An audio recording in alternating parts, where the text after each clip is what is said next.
Hello, and welcome back to AuDHD Unpacked, the podcast where we share stories to normalize the autistic ADHD experience. I'm Pauline, a photographer based in Canada. And I'm Chelsea, a disability activist based in the UK. We believe in the power of community, and our mission is to build a movement of AuDHDers who feel seen, understood, accepted, and celebrated. So let's unpack AuDHD together. Okay, time for wait, is that a trait? So what have you learned about yourself this week, Pauline? So last week, it was a few days before my period. I had a day, I think it's probably pretty relatable to a lot of people, when I was wondering what on earth I was doing with my life. I just kept wondering, what am I doing at work? What's the point of life? What's the point of anything? I was thinking I just want to go live on a farm, rescue all the animals I can find, grow my own food, and just live like that. Did you say it was before your period? Yeah, every month. Yeah. I get that as well, but my feeling is less about running away, more like I hate my brain right now. Yeah, that's fair. What is your trait? Well, last episode we talked about body doubling and whether it helped or hindered productivity, and you said it did help and I said it really didn't.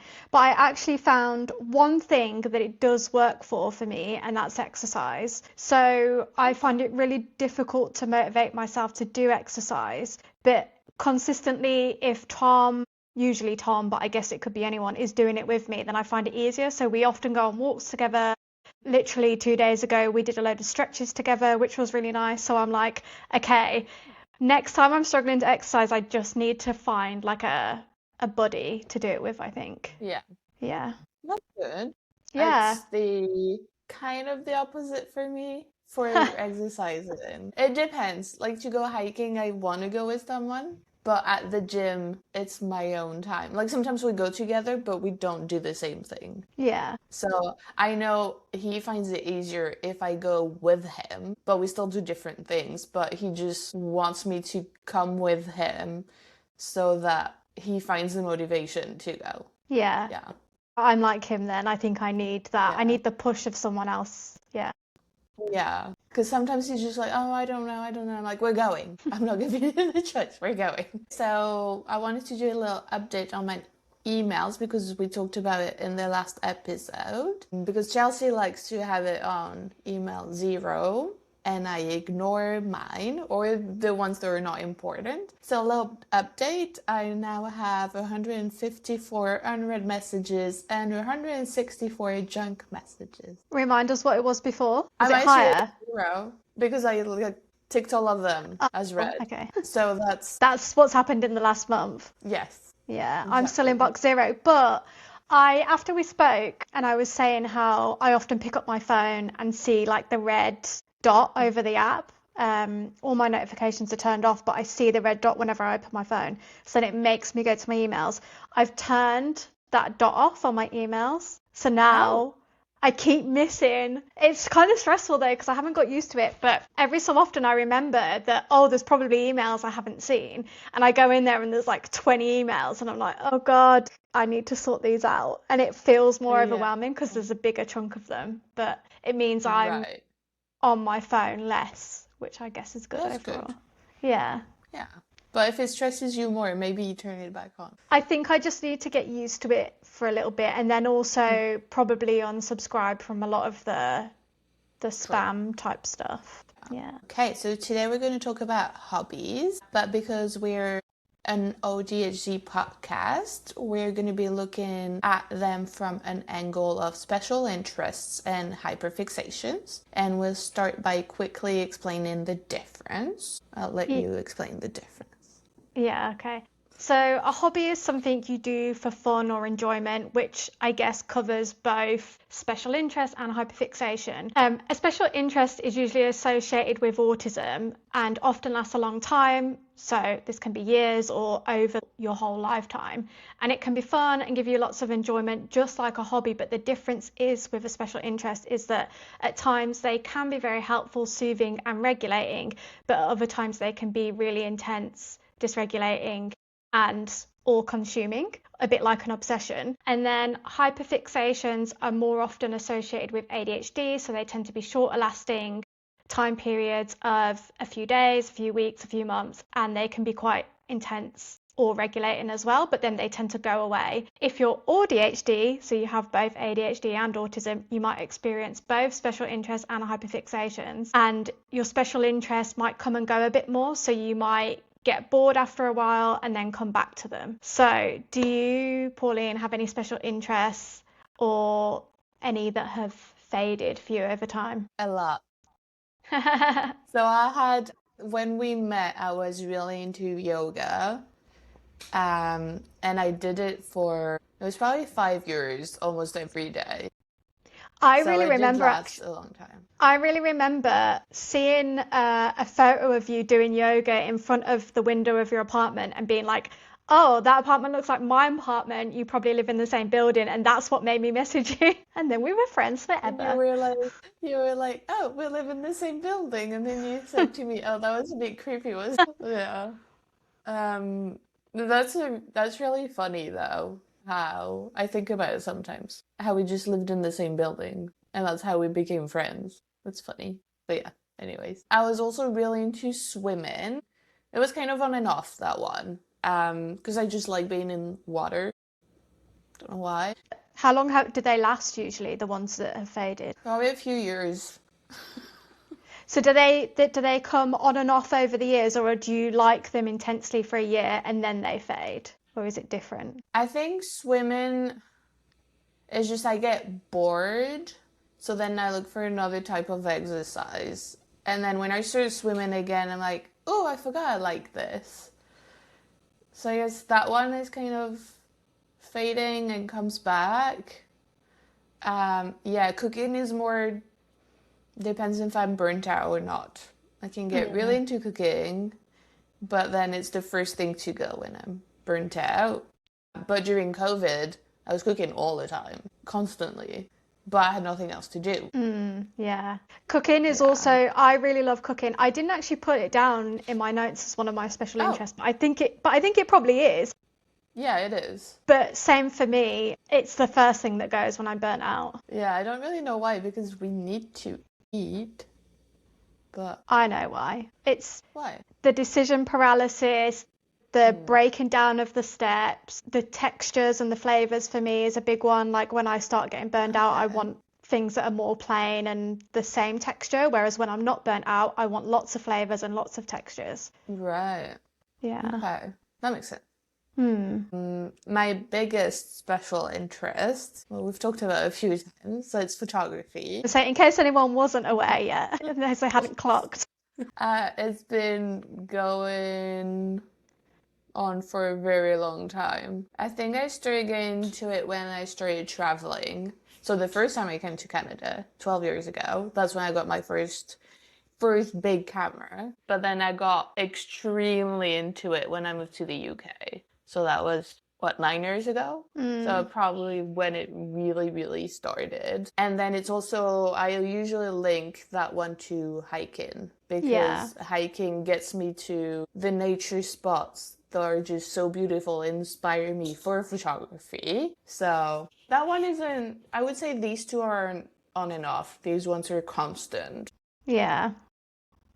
And then the gym is the last one, I would say. That's been going on for 5 years. So it came on after yoga because I was really annoyed that I couldn't. You know when you do like downward dog and then you come into a plank and then you go down? And I couldn't go down. I would just flop.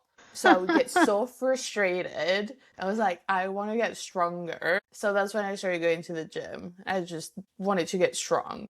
Yeah. And can you do it now, or have you not tried? I can, yeah. Yeah. Because I can do a push-up now. I still can't do a pull-up, which drives me crazy, but we're getting there. Yeah. What about you? Yeah, the first one that I really think I remember having was I had this collection of over 100 rabbits that were like teddy rabbits. That because I used to go to my nan's quite a lot, and she did kind of spoil me a little bit, and we'd go shopping every Saturday, and she'd take me around the charity shops, and every so often we'd find a new bunny. But it also That's became cute. sort of somehow common knowledge amongst her friends that I like rabbits. So whenever their kids were sort of like leaving home or whatever, they were doing a clear out. If they had a rabbit teddy, they'd give it to my nan for me. So I just ended up with loads of them, and I would just sort of arrange and rearrange them a lot. So my nan had this window in the hallway, and she put almost like washing line across the window, and they were all pegged by their ears. And so I would just arrange them in different ways on the window. That one faded when I was,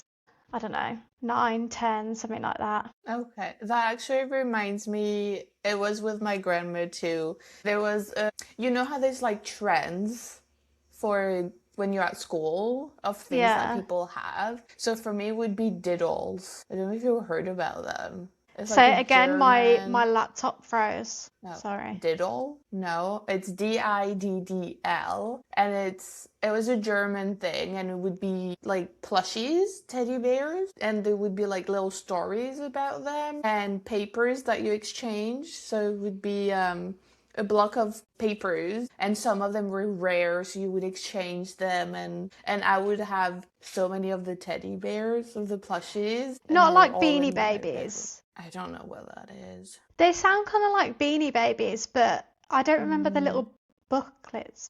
But yeah, that lasted for a few years too. Let me just. I still have them. The Beanie Babies, are they like this?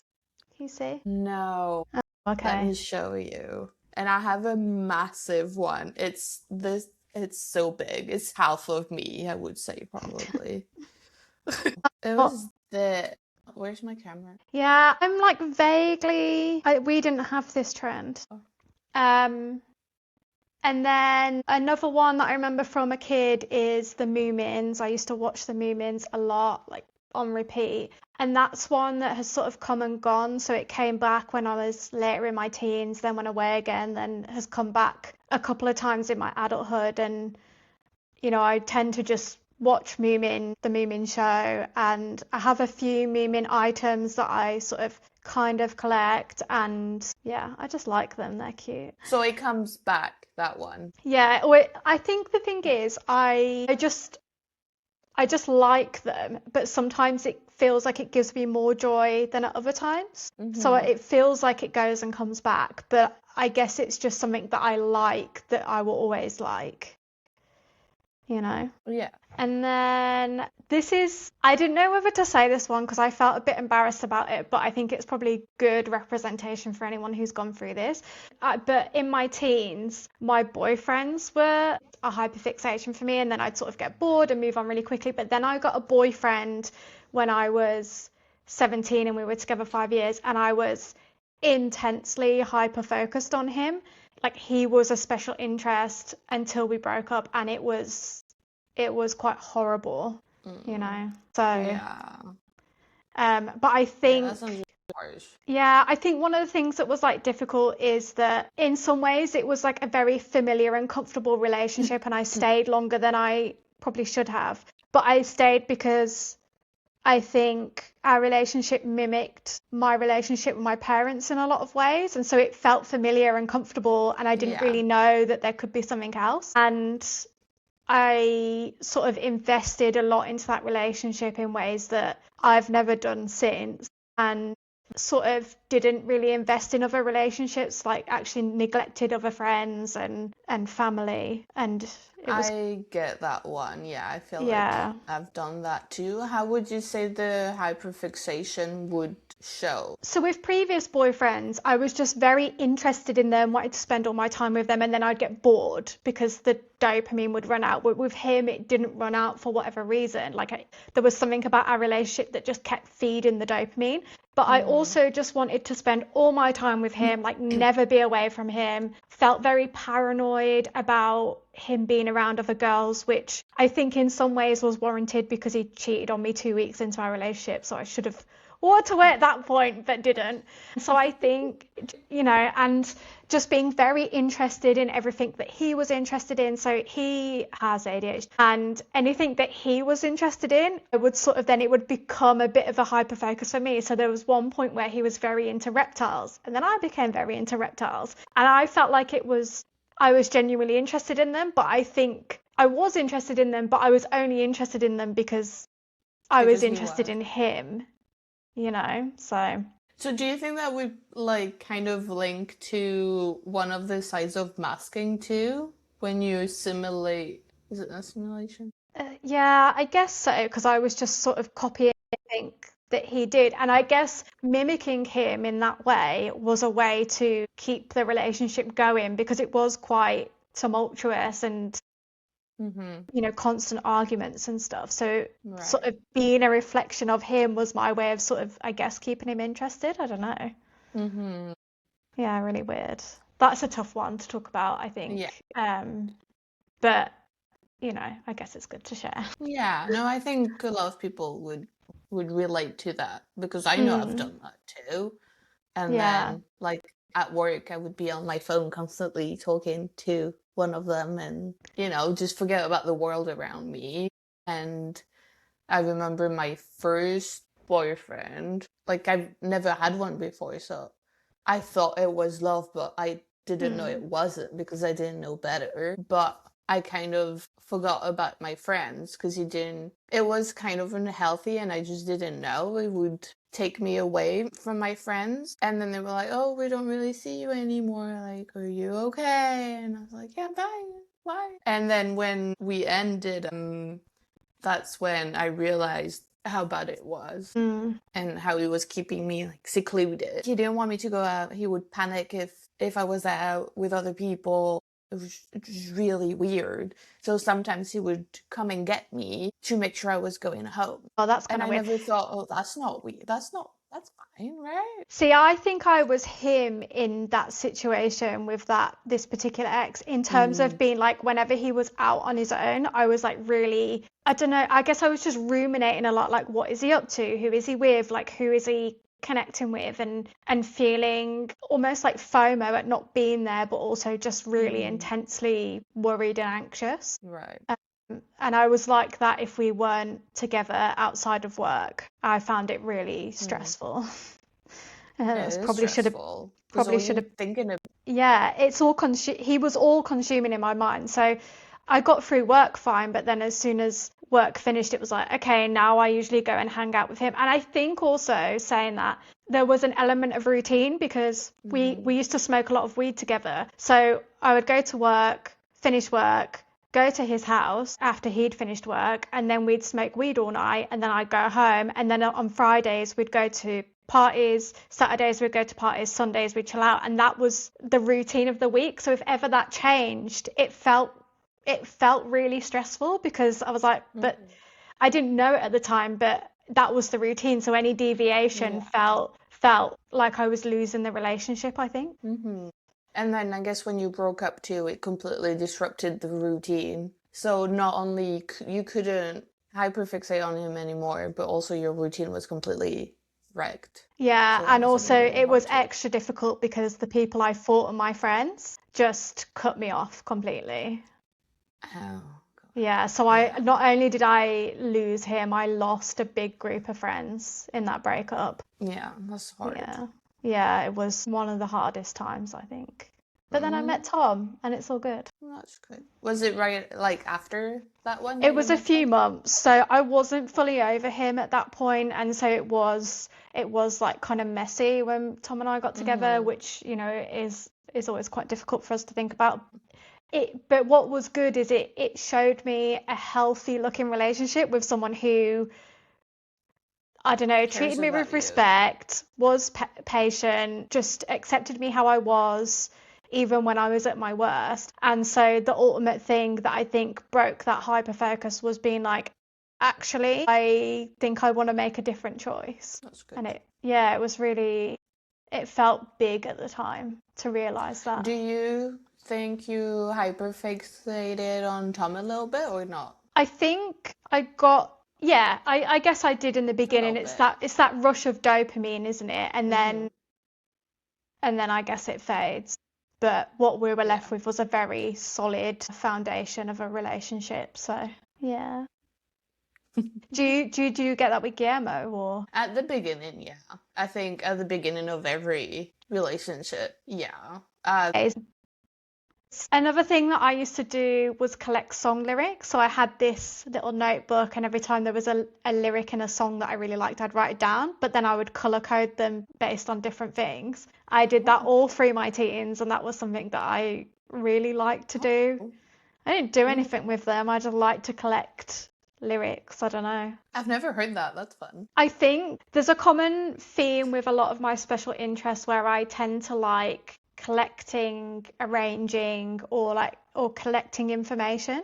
So Hmm. collecting physical things, listing Okay. things, and then yeah, collecting the information somewhere.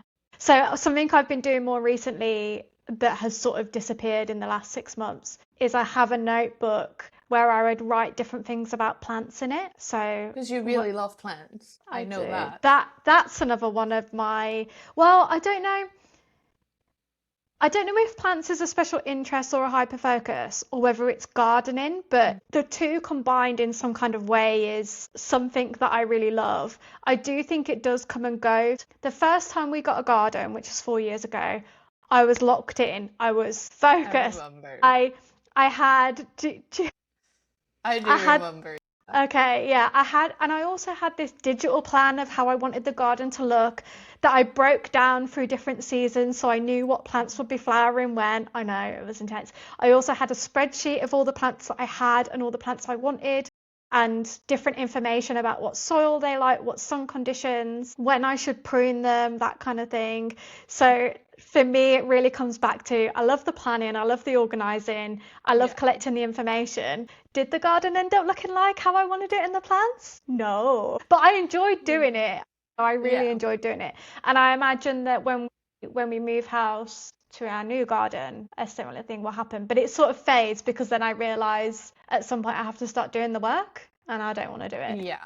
I think we have fun planning, but then Yeah. when it comes to actually doing, that's a different story. See, I would say you are quite a doer because a lot of your special interests that Um, you listed, well, you mentioned yoga, swimming, photography, cooking, hmm. hiking in the gym. They're all very physical things That's on the true. move. So, whereas mine are Yeah. all the opposite. I'm just sat still. I move a lot. I struggle to sit still. Okay. Um, I think that's part of why, Yeah. because I need to spend that energy somewhere. And it's Yeah. funny Okay. because I was asking Guillermo, oh, do you think, I was telling him, I think my ADHD is more internal. And he looks at me and is like, do you? I said, yeah. And he said, I don't think so. See, You can't sit still.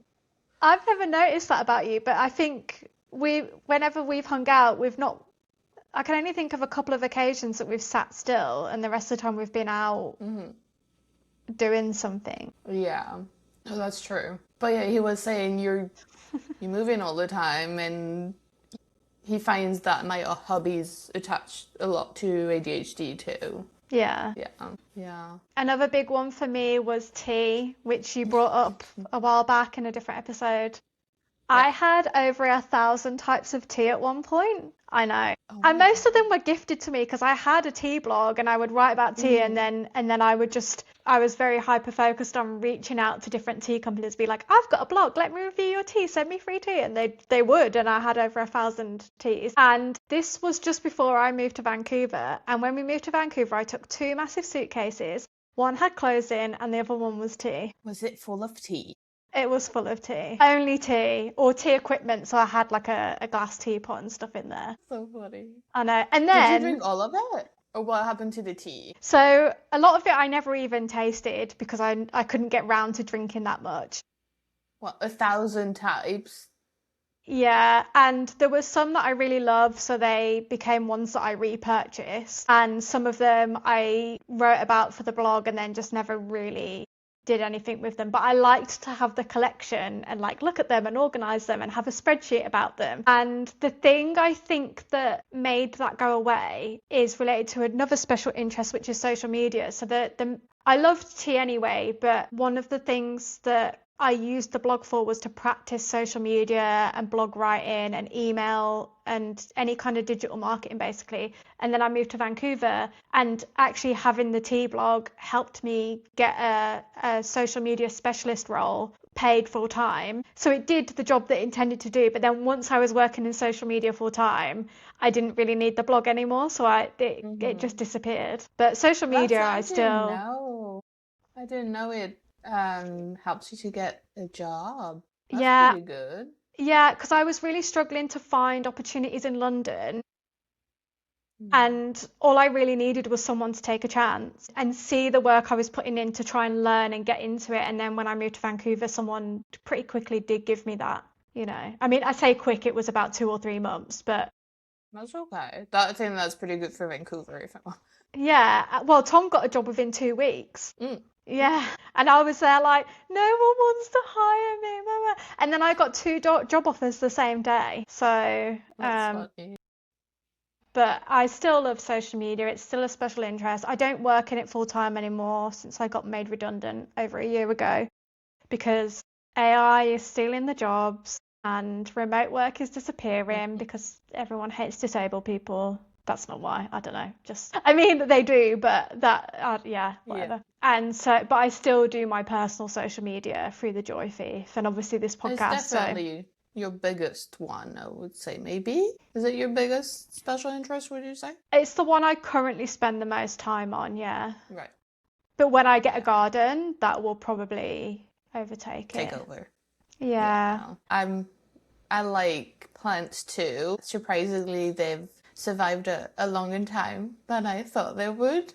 Because there's just times where when I remember to look after them and then I spend time with them. And there's other times where I barely remember to water them, but they're still alive. Like some of them I've had them since I've known you, so it's been 6 years. So I think they're doing okay. I downloaded an app on my phone so it reminds me to water them and actually That's take good good. care of them because I think that's helpful. If it reminds me, then I'm more willing to spend time doing it, especially if it keeps me away from my phone. Jigsaws is one that I definitely spent a lot of time doing when I was a kid. So I would do it either with my dad or on my own. I think maybe it was an excuse to spend time alone too, because I didn't really want to be around anyone, because I would spend a lot of time doing them. And now that we've moved apartments, so downstairs, people can leave things that they don't want anymore. And someone left a puzzle and I took it. So I've been doing it. Nice. Are all the Yeah, pieces there? and I think so. I haven't finished it yet. It's pretty You'll get to hard. the last one, there'll be like 1 or 2 pieces missing. That happened to one that I actually bought. And I was so No. mad. There were two of the same pieces, but one was missing. I was so upset. But yeah, and I love it downstairs because every time we go look at what there is, and Guillermo ended up saying, you're going to end up taking everything that's there. Because I took a plant pot. Nice. Someone also left, I really wanted a hanging plant. And I was thinking about it the morning of because I saw there was a hook in the ceiling. So, oh, that would be perfect. And then we go downstairs and someone left a hanging basket on the same day that I Nice. was thinking about it. I was very excited. Another one that comes and goes is learning languages. So I just like it. How's the Japanese going? Was it I'm Japanese? still doing it. Nice. I'm over 30 days streak, so it's still going. And then Guillermo's starting doing French. Oh, nice. So you can speak with my parents, Ah, which is cute. And the last one, but it's on and off. It was more when I was younger. Or if you put it in my hands, then I'll do it, is video games. I used to be obsessed with Zelda, but I would find that I would spend a lot of time obsessing and playing it. So then when I didn't have the console, and I just haven't been playing because I do obsess over it quite a lot. But I love Zelda because it makes you think a lot. It's a lot of puzzles. I just really like that. Yeah. I also went through a phase of video games when I was younger. When we first got a computer, actually, so I had a couple of civilization building games that I really loved, and would just spend basically as long as my parents would let me on the computer, I would just play them. The Sims, I think I went up to Sims 3, and then I've sort of, I don't know, I think what did it for me was there was a Sims expansion or something that had Yes. garden stuff. Oh. But then I had a garden, so I was like, I'm just finding ways not to be in my garden, so I got rid of it. That's funny. The other one that I used to really love playing was Call of Duty. I was obsessed with I don't know what you called it, and again, this is the thing, right? This relates back to that ex I was talking about earlier, because he had a PlayStation and he was really into Call of Duty and he would play it a lot. So then I would play it a lot. But I think that was one of the things that I did genuinely really enjoy, and I was really good at it. So when you're playing online against other people who are wherever in the world, I was very good at it, and I really enjoyed it. I used to come sort of top of the leaderboard in those live sessions. Yeah, I was very good. But then Halo, which is kind of similar but for Xbox, like similar sort of, first person shooter, and then you're playing live on a map with people all around the world. I couldn't do it, but I think partly it was that I didn't like the controls of the Xbox. Yeah. Different. Yeah, Guillermo plays Call of Duty, and I love I it. don't mind it. I don't like the gunshots. That's the only thing I Yeah. don't like. Now, ethically, I'm like, well, this game exists to make war palatable and, okay in the minds of people, so I would never do it. But then every so often I do think, oh, should I get a PlayStation just so I can play Call of Duty again? And then I always think, no. Yeah, I think that about a Zelda. I've been looking at the Switch. I'm like, should I?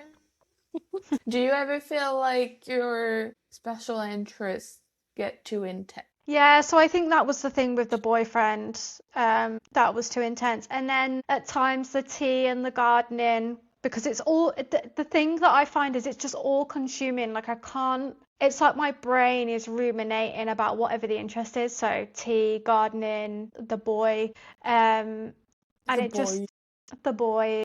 And then he was a young man, really, not really a boy, but we were in our late teens, early 20s. And it just has been draining to the point where I don't feel present in my life anymore, and I can't think about anything else. I'm neglecting people because of it. But it's weird, it feels like a drug. It's like I don't want it to stop, but I know that my life is sort of on hold while I'm in that moment. Yeah, what about you? I don't think like they feel intense, but not to the point that I don't feel present. Because I think with photography, it makes me look at the now. It makes me be present and look at everything that's going on in that moment, because it can change within seconds. So I think photography actually taught me to be patient and to be present. I guess when I do my puzzles sometimes, like the other day, Guillermo told me, oh, you're getting a bit slow today. And then 1 hour, I was done with the whole top of the puzzle. And he said, oh, that worked. Because he did it on purpose. But I guess that I can forget about time. Right. If I'm doing something like that. But then once you step away, it's not consuming your brain. No. Okay, yeah. Don't really think about it. Because it's not in front of me. Maybe editing pictures, I've struggled more with it. I feel that one is a bit more draining to me. It takes me more time. I have so many pictures to edit, and I keep pushing it back. But is that because it's not a special interest to edit, but you are hyper focusing on it, so then you get drained because you haven't sort of regulated and looked after yourself while you're doing it? Maybe because I find that when I start editing, then I hyper focus on it, and then I get a lot done, and then I'm like, ugh. You don't move for hours. I've been using an app recently that basically I tell it my energy in the morning, and then I tell it my energy again like after 5 o'clock, and then I can log the key activities that I did in the day and tell it whether they gave me Okay. energy or whether they drained me. And then it gives me recommendations for the rest of the evening or the next morning. And it also takes into account where I am in my cycle as well. Okay. Is that the one you posted about this morning? Yeah, I've been really enjoying it. It's called Lyra. I noticed it, the app noticed that I'm lower energy in the mornings, but then tend to get higher energy in the evenings, which I think I was sort of aware of that. Like I knew that I needed slow mornings, but it's not something I've ever said out loud, like, oh, I'm lower energy in the morning, higher at night. So Mm-hmm. it's good to be able to now acknowledge that and then maybe change my behavior slowly. I need to sort of adjust my routines over time, I think. But it's been good. Like, yeah, I've enjoyed it. I think it'll help, particularly when I start hyper focusing on things, and also when my special interests come, like with the new garden, when it finally comes. I Mm-hmm. think it'll help me to sort of notice how long was too long and Right. when to sort of, I don't know, take a break, or what parts of the hyper focus or special interest is draining and which parts are energizing for me, Mm-hmm. because, they do get too intense sometimes. So it might be helpful Yeah. to know. But yeah, we'll put Yeah. the link in the show notes for anyone who wants to try it out. Good idea. Yeah. So what about hyperfixation? So these are the shorter ones that maybe only last a few weeks or a few months. Mhm. Do you have any of those? That one I would say orcas. I had, especially when I got the job at a whale watching place, I was obsessed with orcas. I've always loved them. The first time I really, really started loving them was when I watched, what is it called? Blackfish. It's Blackfish, yeah, the documentary. Yeah. Um, they're just so clever. Yeah. They've never harmed anyone in the wilderness. Let's be clear, because I know a lot of people think they're mean. Well, they're not very nice to other animals, Yeah. obviously, but I mean, they need to eat, so it's nature. That was pretty intense. Probably lasted the whole time I was working there. So I have also joined companies and then developed a special interest based on the company. So the biggest That's one is funny. I used to work for like a company that did sustainable drinks, and they were trying to like prevent food waste by using wonky fruit and stuff in their drinks. And I became obsessed with preventing food waste, and started ordering a veg box that was wonky veg and stuff. Mm-hmm. So, and that became like a really big focus for me. Oddbox is the one that does the wonky. Yeah, they're not who I worked for, but that was the box that I used to get. I love my veg boxes. There was a time when I think veg boxes were my hyper focus. I used to share them every week on social media, I remember. but people aren't really interested. And I'm like, look at all my vegetables, and people were like, we don't care, scroll past. Oh, body balance was also a hyperfixation. It was before and during COVID, so it was added to yoga. So it was Okay. kind of both at the same time, but I would only do body balance like twice a week or something. And it's just, I love balancing and playing with balance. So it was a class that had a mix of, I think it was Tai Chi, Pilates, body balance, and a little bit of yoga. And it was just really fun. I just really liked it.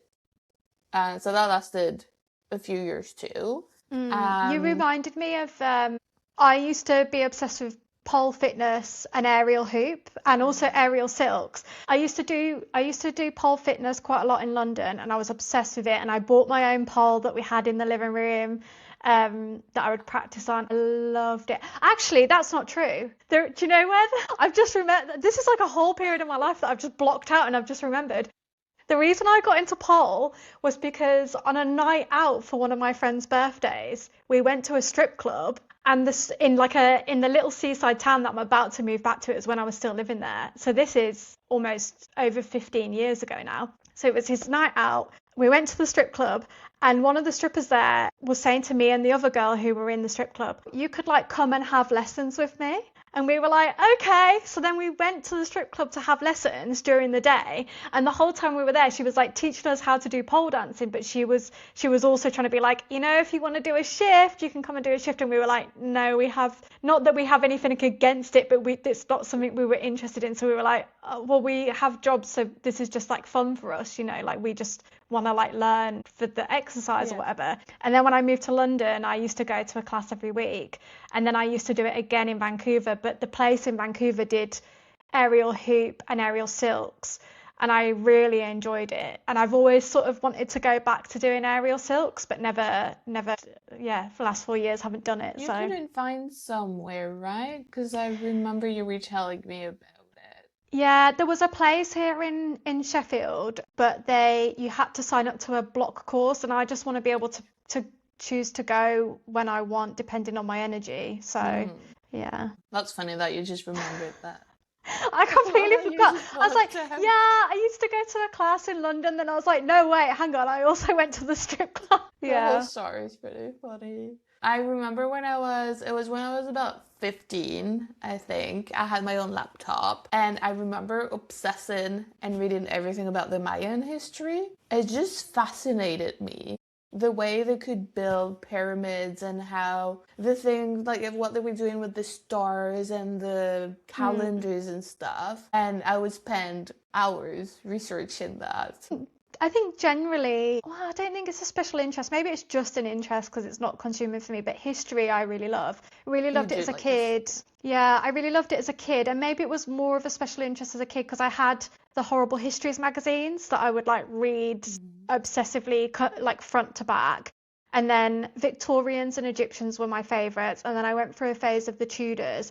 But even now, I really love consuming sort of like history content, history books, history documentaries. Mm-hmm. But it doesn't feel obsessive in the way that my other special interests do. So I never really think of it as a Right. special interest. But maybe it's just an Maybe it's interest. a I don't know. mild one. Yeah, maybe it's just an Yeah. interest. A mild interest. I feel the obsession when I watch TV shows, which can be a problem. Yes. That's true. Yeah. Like If all the obsessed. episodes are out, when they don't put all the episodes out, I like that. Or it's just one a week because if everything is out, I watch them like in 2 days it's gone, No, and I then I have like nothing it to now. watch. I like to get it. I Oh, don't want it when I love something, I just want to, but this is the obsessive side of me, I think. I just want to watch it and consume it and then mm-hmm. maybe start it again. I really love The American Office, and every time we watch that, I'm like, okay, shall we start from again from the beginning? And Tom's like, no. And I'm just like, I just want to watch it again. I would say hyper focus on traders. When I started watching it, I Me started watching too. every season. Yeah, I did exactly the same thing. I was like, I just need more. I need more. Give me more. It's so bad. I was at And work and I would just watch all of them. and I really wanted, but so I would try and find people online to talk to it about because Tom wouldn't talk to me about it. And I was like, I need to talk to someone about this. I'm so obsessed. I need someone who understands the intensity. Did you have Um, any other hyperfixation? Yeah, the only other one I could think of was macrame, which I think was Mm. quite big for a lot of people during the lockdowns. That's when it was big for me anyway. And I bought loads of the equipment, so all the threads and stuff. And I also bought hoops and bars and blocks of wood to like hang the Right. what do you call it? But the other thing that I would do, and it comes back to the obsession with researching, is I would go through YouTube and find things that I would want to make. And I just had a list of over Mm. 100 videos of things that I wanted to make. And that's where I get my joy, is like being like, one day I'll Mm-hmm. make that, and then never doing it. But I did make, I think maybe 7 or 8 different hanging pieces. And then Okay. during work meetings, especially if I had camera off, I would make macrame coasters because I could do that without looking. I knew the Mm. pattern or the hand gestures to do.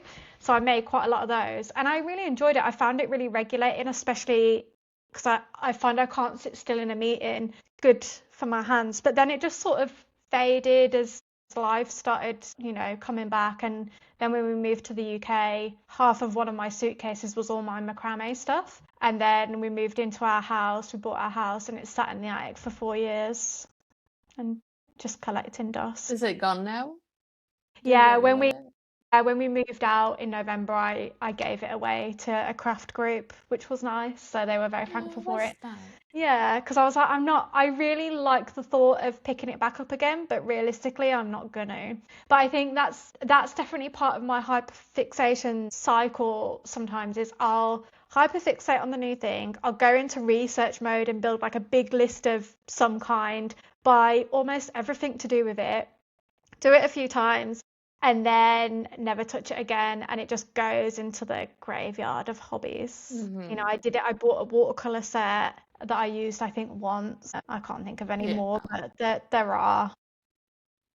There I are. couldn't really think of any either, but I know they are, but I can't think of Yeah. any. Anyway, have you ever been criticized for your hobbies changing? I guess you'll say neither of us have hobbies that change that often, but have you ever been criticized about it? I would say just my parents saying that I'm never gonna make money from photography. That sucks. That would probably, I mean, I'm not really making any. But you will one day. That's the attitude. Maybe one day. Yeah, they just always say that it's not a real job. But then I don't really tell them about my life, so they can't Yeah. really criticize what I Yeah. do. Oh, apart from like, oh, the gym, like, oh, be careful. Oh, Don't go too heavy. Even Guillermo does it because he's worried that I'm gonna hurt myself, like I have done. Let's oh no. not go into that. My only one is and I said it earlier with the rabbits, is that my nan spoiled me, and that's a repetition of something that my mom has said. So I don't Mm. really think my nan spoiled me. I think she did what most nans do, which is buy the child with them gifts, and a lot of them weren't even, they were just CP from a charity shop or someone had given them to her. But yeah, my mom would say that I was spoiled, but I don't think I've ever received much negativity about my interest.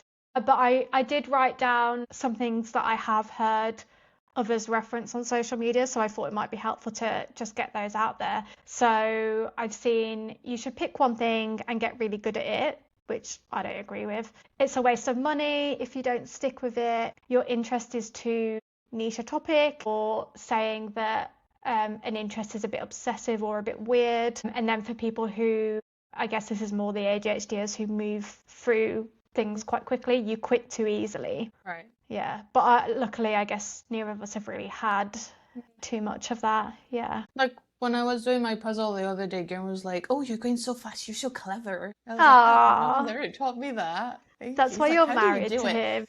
Yeah. What do you think about the trend of monetizing hobbies? But from your face, I have a lot to say. So I think there's a lot of pressure on social media to make your hobbies a job. And this makes people burn out or not love their hobbies anymore because they go so hard into it that they start kind of despising their hobbies because they're not getting what they see other people get from a hobby.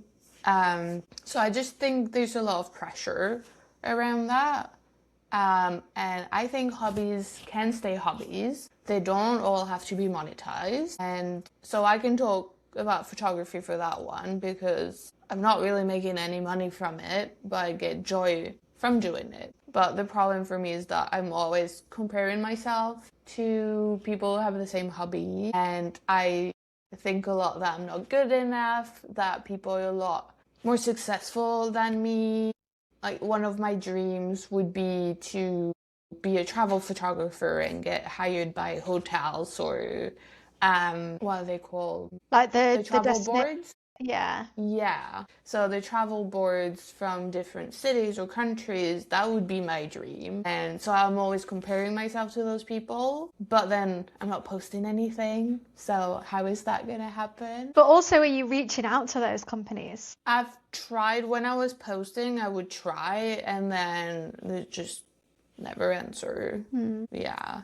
Also a personal story about monetizing hobbies. And Chelsea knows about that one. So a lot of people try to sell you the idea that you can make enough money with your hobbies, which you can if you really devote yourself to it. But they sell you a course on how to get there. What people don't see is a lot of the time these people don't make a living from their hobby. They make a living from selling you the course.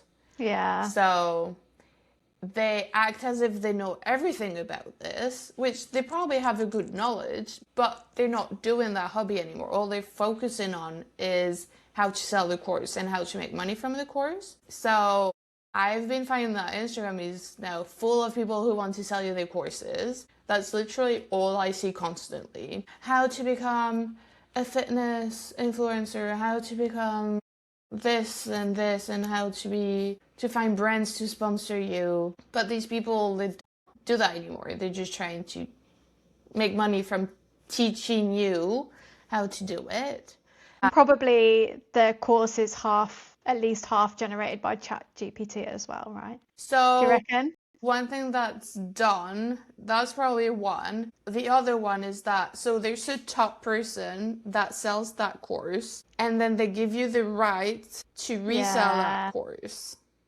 And Okay. it's just the pyramid. Wow. Okay. I didn't know that Yeah. happened, but yeah. So I have a friend that I went hiking with yesterday. She's really into that and into kind of destroying that pyramid and making people aware of the scams around that. She has a YouTube channel and everything about it. It's really Oh, interesting. nice. Sometimes when I'm at work, I'm watching it. Include the link to her Yeah. channel in the show notes because I think that would be good. Yeah, and she focuses a lot on coaches. So it's coaches that coaches coaches. So it's just like Okay. a pyramid. I So think you just have coach to you be to be a very coach careful. so you can coach other people. So I've been finding that Instagram is full of those people that want to sell you a course. That's where a lot of money is at the moment, is selling people courses, and they're taking advantage of people who dream of living from their hobbies. They're selling you a dream, not a reality. Yeah. It can be a reality, but most of the time it's not. They know exactly what to say to manipulate you into buying a course that costs thousands of dollars. So this happened to me. I wanted to do a course about photography, not about how to learn about photography, but how to monetize it. How to build a Yeah. photography business. And I remember Chelsea said, "Why are you taking that course?" Yeah. But I was kind of manipulated into buying it Yeah. because, first of all, they don't tell you the price when you book a call. They tell you at the end of it so that you're in shock and you have to reply really quickly because there's only this amount of spots. And it left me more lost than I was before. I thought I was kind of lost before, but I was even more lost after it. So being ADHD, we make impulsive decisions. We like to take risks. So my advice for anyone, sit on it for a few days before you buy a course, especially if it's thousands of dollars. And if you do buy one, because some are helpful, I will admit, some can be helpful. Check the currency because I assumed because the girl was Canadian that my course was going to be in Canadian dollars. And then I looked at my bank account. Oh no, it was in US dollars. So it was another $1,000 on top of that for Fucking me. hell. Yeah. Wow. Yeah, I would have asked for a refund. But I think also, Ugh, yeah. yeah. So they know exactly what to do so that you don't ask for one.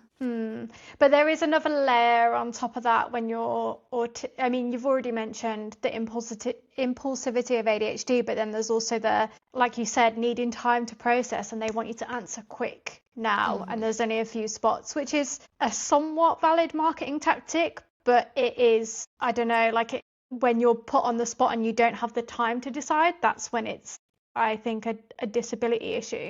Because I tell people with my support group, there are this many spots left, but I'm not on the phone to anyone. Like people can choose to join or not whenever. So I hope that gives people the time to process and then decide. But then the other thing on top of that is I don't know what you would call this, but there's a vulnerability sometimes with a lot of autistic people in believing the claims that are made and then not really realizing that it wasn't fully true until afterwards, or maybe not even realizing at all that it wasn't fully true, Yeah. I Like there's don't think that girl does a lot of photography anymore. I think she's focusing a lot on selling the course and then doing group trips. And she was also pregnant, and I felt like I was helping her to get money before she couldn't work. Right. Because she started the course when she was already on a group trip. So you're not even present. And that really annoyed me because she would take longer to answer. And then she wouldn't even pay attention to what I would send. Just be careful. Yeah, I mean, I've never signed up to one of those courses, but I hate the idea of it. As someone who has turned my hobby of social media into a career for a while, like I worked in house marketing for some really big travel brands and loved the work itself, really loved it. I would really advocate for people trying to turn their hobbies into, to monetizing their hobbies, especially if it's an interest that is unlikely to fade. If monetizing it is unlikely to kill your joy, I would really advocate for it because you can always stop. Do you think side hustles kill the joy of hobbies? I think they can kill the joy of hobbies. To me, what's killing my joy is the comparison to other people. Seeing people being so good at posting, for example, good at making carousels, and it discourages me to post. And I put so much pressure on myself that then I think I'm not good enough and I don't post anything. And that kills the joy for me of sharing my work. Yeah. But then when I have a camera in my hand, I don't think about what's to come after. I'm in the moment. So that's when I get the joy. But then when I think about, I need to edit, I need to post, I don't know what to write on the caption. I don't know how to structure my post. That's when, it's lost for me. And I think also the pressure of monetizing hobbies can kill the joy. Just because it's so present online. So many people tell you to do it and want to teach you. But it's important, I think, for me to remember that not everything is about money. The joy and happiness that you get out of a hobby is more important than the money. So if you can make money from it and still get the joy, I would say definitely go for it and you'll feel extremely fulfilled. Yeah, I like that.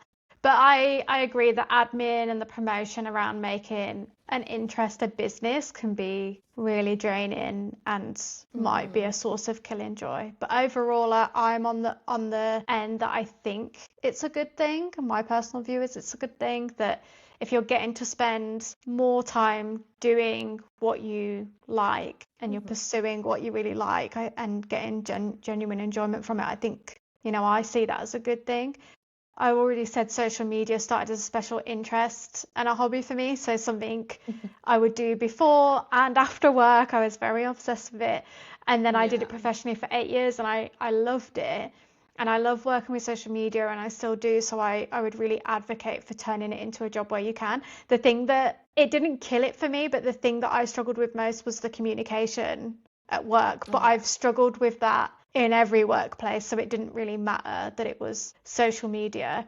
But I do think it was, for some reason, more intense in marketing departments than because previously I worked in construction, and I think, I didn't really, I don't know, I think part of it is it was a very male-dominated workplace, and I was a small, young, petite, blonde, so I think I got away with a bit more stuff with the men than I did in marketing departments, which were mostly women. So I think that was a factor. Yeah, something I don't like about monetizing hobbies is the hustle culture that comes along with it. And I know we talked about hustle culture last week, but we don't have a society that really supports creativity. So a lot of people, they have to have a full-time job and then basically a second job trying to monetize a hobby and building a business, testing if it's, spending time testing if it's viable enough to then quit the job in the future.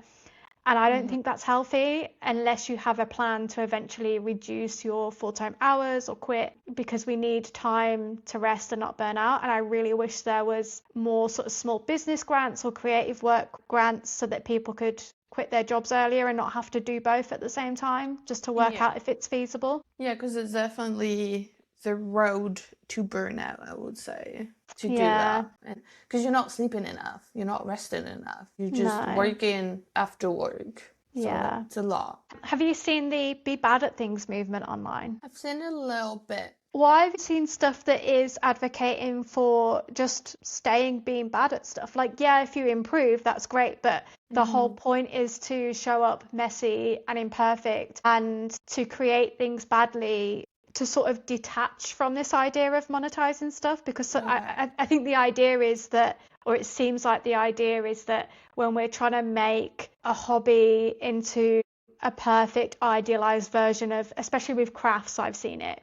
So we're trying Hmm. to be very good at watercolors or very good at doodling, whatever, doing it badly to sort of detach away from the idea of like, if I get good enough, I can monetize this, which I quite Hmm. like. Yeah, that's pretty good. I like that too. Yeah, it seems like a good response to perfectionism and hustle culture. And, Hmm. you know, it's, I guess it's the belief that doing things badly and imperfect gives you just as much or more joy That's true. because you're so detached from it. Hmm. I did some doodling last year and I could tell when I was doing it that I felt so much pressure to make the doodles nice enough that someone might want to buy them, even though I had no intention of selling them. So Hmm. I had to really push to ignore that feeling. But this new like be bad at things movement has sort of inspired me to get my book out again and just That's good. I like yeah, because it doesn't have to be to sell. It can just be for yeah. you. Yeah, just because I enjoy doing it. But then Yeah. part of me is like, but I need the gratification of someone telling me it's nice. Just give it to Tom. Yeah, and to be fair, he does like some of my doodles, but I think sometimes I need more because I don't always believe that he's telling Oh, me what he because said. Yeah.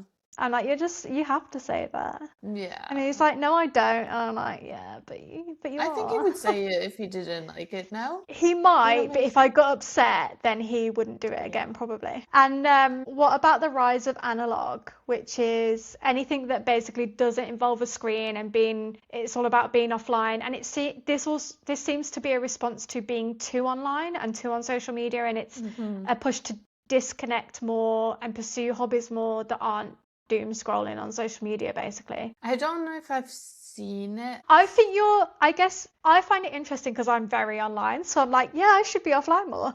And so one of my goals for the year is to cut down on my screen time. So I'm like, I see these posts about going analog and spending more time offline. I'm like, yeah, maybe I could do those things like start doodling again, try Hmm. jigsaw puzzles, do a craft. But you're quite offline already, I feel like. May I try? Yeah, I feel like you're definitely not online as much as I am, I think, unless you're a Okay, lurker and I so don't know actually, it. there's a funny thing at work. They talk about things that they've seen online, and I have no idea what they're Yeah. talking about. And they're like, "We would really love to see Your what's it called? feed. Your feed. What's on your Yeah, your home feed?" I screen. was like, "Oh, it's just hiking and photography and stuff." And they're like, "Oh, you're so sweet." They reference things. I have no clue what they're talking about. No Yeah. idea. But it's kind of dumb stuff about famous people, and I don't Yeah. care. If obviously if it's about the war and stuff like that, that yes, I know what's going on. Yeah. But stuff about people, meh, I don't Yeah. really care. Yeah. Okay, should we do a little rapid fire? Yeah. One interest for a whole year or a new interest every month. I'll say a whole year. If a month I is just too much. Yeah, I really couldn't decide this one, and then I found a loophole. So I thought what I'd really like to do is try one interest every month, and then in the next year pick my favorite one and Mhm. then do it for the whole year. That's clever. Like the one that I was thinking about the most, that's the one that I Hmm. want to go back to. That's a good idea. But then it would take you have to go through the whole year. I'm fine with that. Different. Okay. Research mode or doing mode. Research. I like the research, but I think I'll be more doing. Yeah, I think you're better at doing the doing than I am. Interesting. You are really Yeah, good at researching, I will say. Yeah. I'm a good planner. You are. Yeah. I'm more on the go. Yeah. Digital or analog? Analog. Yeah. I wish I was more analog, but a lot of my interests sort of surround digital Hmm. stuff, so Yeah. yeah. But like I said, I am trying to decrease my screen time and be more analog, but I think I'll be a Right. digital. Well, it is your interest, so, Yeah. you know. Okay. Neat and tidy hobby zone or chaotic, messy hobby desk? I wish I could have neat and tidy, but my desk is always messy. Even when I've just cleaned it, Tom will be like, "Your desk is so messy." That would be I'm me like, too. "I've just cleaned it." But I know why he thinks this. It's because Tom is very digital everything. So yeah, I don't know. He can just do a lot of stuff digitally. Whereas I like to make notes and I have a load of different notebooks that are for different things. And I have a bunch of different pens. And my desk is just littered with things that I tend to want around me when I am on my computer. So it just ends up being filled with clutter. Whereas Tom's desk is his laptop, his computer, his speakers, and that's it. Yeah. I'm the So messy one too. yeah. I've always been messy. My desk has always been a mess. I don't even have a desk anymore, so there's no Yeah. point. Jack of all trades or master of one? Maybe master of one. Oh, okay. See, I'd go for Jack. I quite like being able to do a lot of Yeah, no, different me too. things. Yeah. Yeah, no, I'll change. I'll change my answer. And then I have one for you. So you have to choose. You're only allowed to choose one. So would you rather not be allowed to garden for a whole year or not be allowed social media for a year? This one's mean because I use social media to promote my support group. And Uh, without social, well, yeah, but in a world, we're gonna imagine a world where you don't have to do that. okay, then I would like to choose garden. Like, as in, garden would be the thing that I stick with, Hmm. and social media would be the thing that I give up. But what I will say is, I've been living with my in-laws for 4 months, and I've been in the garden twice. But maybe because it's not yours. Yeah, it's not mine, but I've not been in it. And then before I moved house, I wasn't really in my garden either because I was like, well, we're moving, Hmm. so there's no point. So I've basically not been in a garden for 6 months. So if Right. I can survive 6 months, then I can probably survive 6 months more. But I've never gone, I don't think I've even gone a whole day without social media. Yeah. So, Well, that's your answer. well, what, okay, you've done this to me. And I saw this in the show notes earlier and I was like, this is mean. So one for you, photography or gym. That is really hard, actually. Yeah. Oh, because like the gym is so ingrained into my routine. I think I'd have to choose the to keep the gym because like I can still go hiking and not take pictures, and I Yeah. can still like see. Yeah. So if it was between hiking and the gym, Oh, I don't know. Hiking or the gym? Because I can't really go you hiking. look Well, so stressed right now. You're like, "Oh God, which one?" I think hiking. I'll keep hiking. Okay. I didn't mean to upset you. No, it's fine. You didn't upset me. I'm just stressed. Yeah. I can't imagine a world where I can't do both of them. That's a wrap for this episode of AuDHD Unpacked. Thank you for listening and spending your time with us. We'll be back next month with a new episode where we'll be chatting all about burnout. In the meantime, you can find us both on Instagram where we regularly ask our audience for input via posts and stories, so do give us a follow. Links are in the show notes. We'd also really love it if you could like, comment, or subscribe wherever you're listening, as it's a free way to help and support us. That's all for now. Bye. Yeah. And I don't know it.